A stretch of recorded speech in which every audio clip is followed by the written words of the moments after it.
이 대표님께서 제가 먼저 말씀드리려고 양보해 주셔서 제가 먼저 말씀드리겠습니다. 국민 여러분, 좋은 휴일 보내고 계십니까? 기록적인 폭염에 얼마나 힘드셨습니까? 국민의힘 당대표 한동훈입니다. 이재명 대표님께서 당대표가 되신 후에 민주당의 회의실에 걸린 백보드의 슬로건을 제가 봤습니다. 새로운 민주당, 다시 뛰는 대한민국.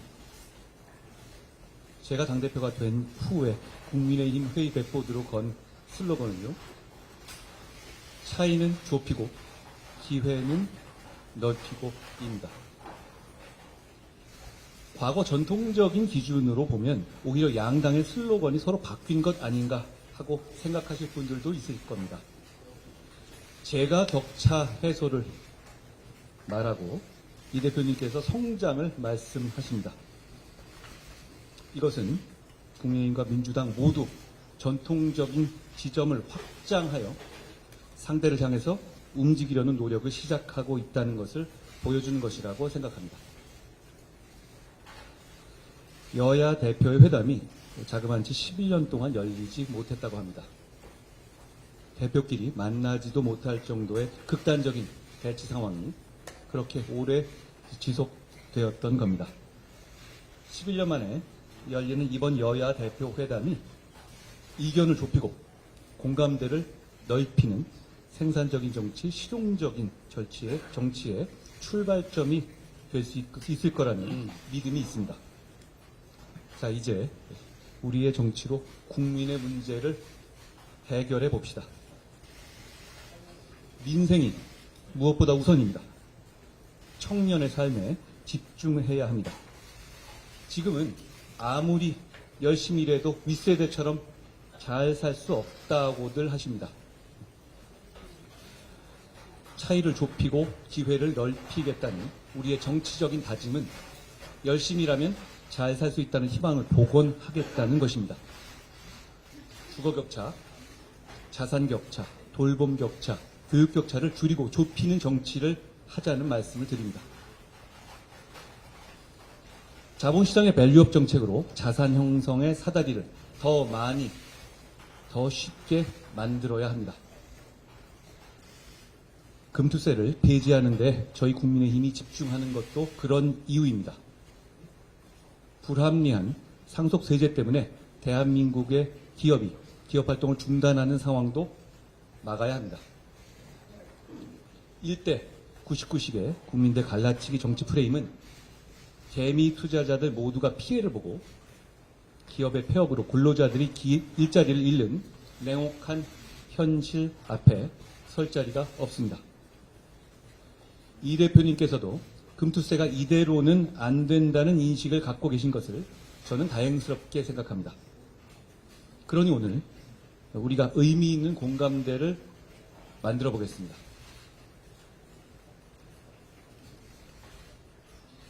저출생 극복을 위한 법안들을 우선 처리하자는 말씀을 드립니다.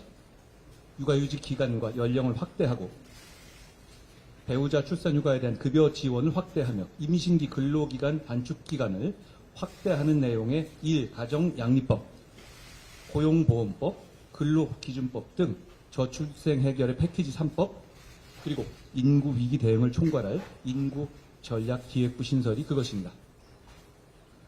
촉법소년 연령 하향, AI기본법, 반도체 특별법 등 지난 국회에서 처리되지 못한 국민의 안전과 민생에 관한 시스템 법안들도 우선 처리될 수 있어야 합니다.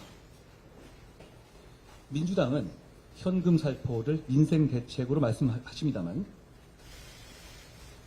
쓸 수 있는 혈세는 한정되어 있고 개인들이 느끼는 격차의 질과 수준이 다 다르기 때문에 모두에게 획일적인 똑같은 복지가 아니라 모두의 필요에 맞춰진 복지를 하겠다는 것이 국민의힘의 생각입니다. 내년 취약계층에 대한 지원금을 4인 가족 기준으로 연간 240만 원을 늘린 것이나 저소득 대학생의 월 20만 원의 주거장학금을 신설하는 것, 연 240입니다. 사병월급을 205만 원으로 늘린 것, 소상공인 지원 예산 역대 최대로 대폭 늘린 것도 그 실천이죠. 이런 민생 대책은 민주당이 주장하는 현금 살포처럼 일회성이 아니라는 점에서 더 효과적입니다. 그리고 무엇보다 정교합니다. 국민의힘은 그런 생각을 더욱 집중적으로 실천하기 위해서 격차 해소 특별위원회를 출범시켰습니다.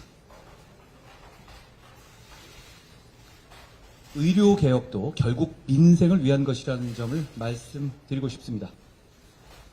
다만 당장의 의료 공백에 대한 국민의 불안감을 해소하는 일도 우리 정치의 중요한 임무입니다.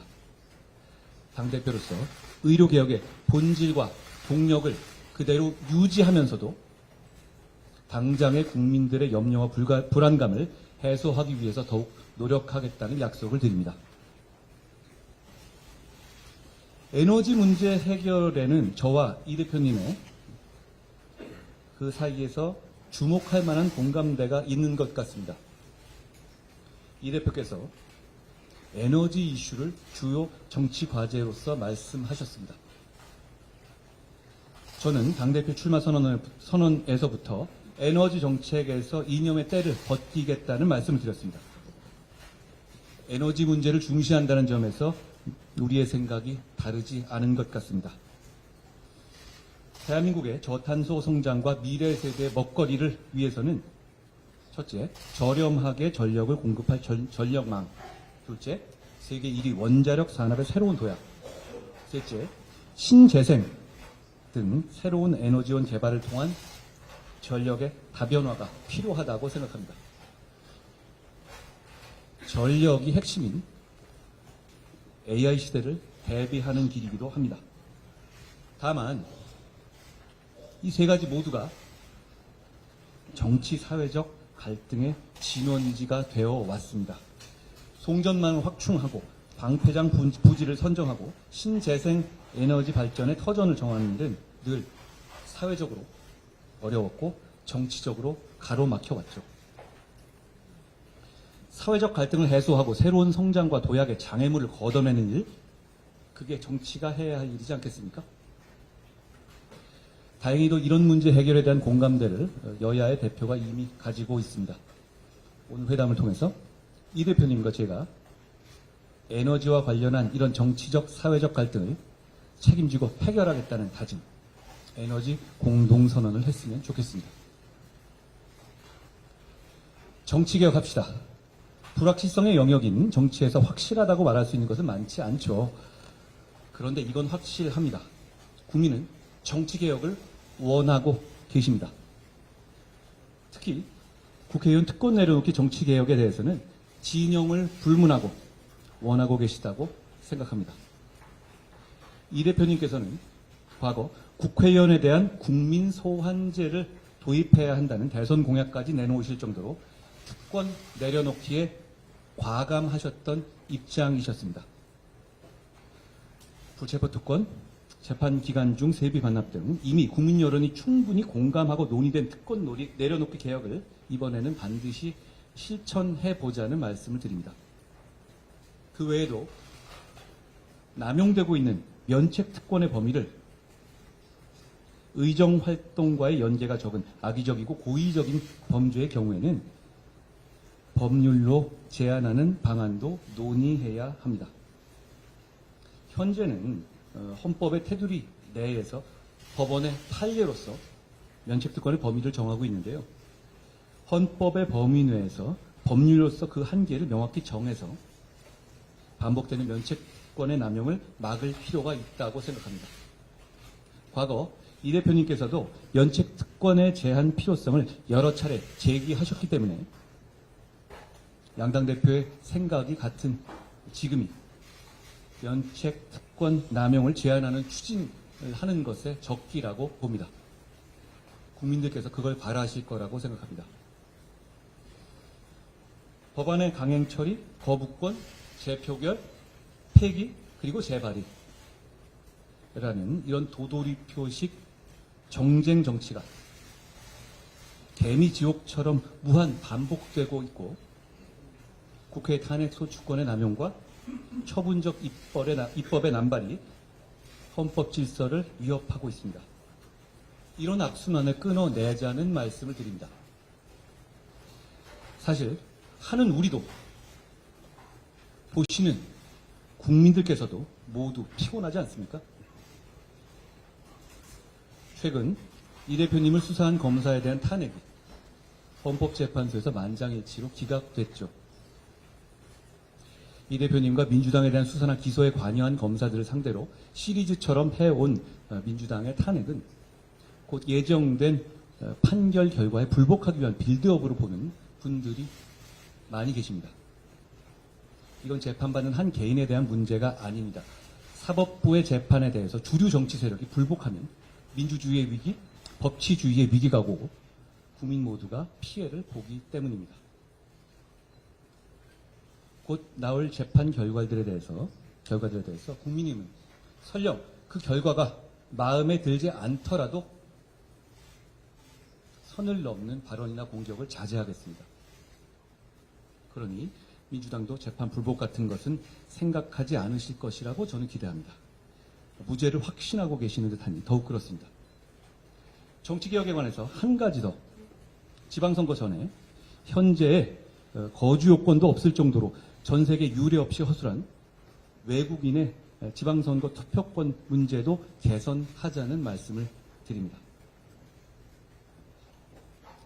이 대표님과 저의 공통점은 중앙정치, 소위 여의도 정치에 오래 물들어 있지 않은 사람들이라는 점일 겁니다. 그렇다면 오늘 우리 두 사람은 새로운 정치를 얘기할 수 있어야 합니다. 오늘 회담에서 우리 두 사람이 정쟁의 중단을 대국적으로 선언하고 미래지향적이고 생산적인 정치개혁의 비전에 대해서 합의했으면 합니다. 거리마다 걸려있는 국민들께서 피로감을 느끼는 자극적인 정쟁 현수막들도 순화하고 자제하기로 합의했으면 합니다. 국회에서 비정쟁 법안을 따로 빼내어 처리하는 민생 패스트트랙을 만들자는 말씀도 드립니다.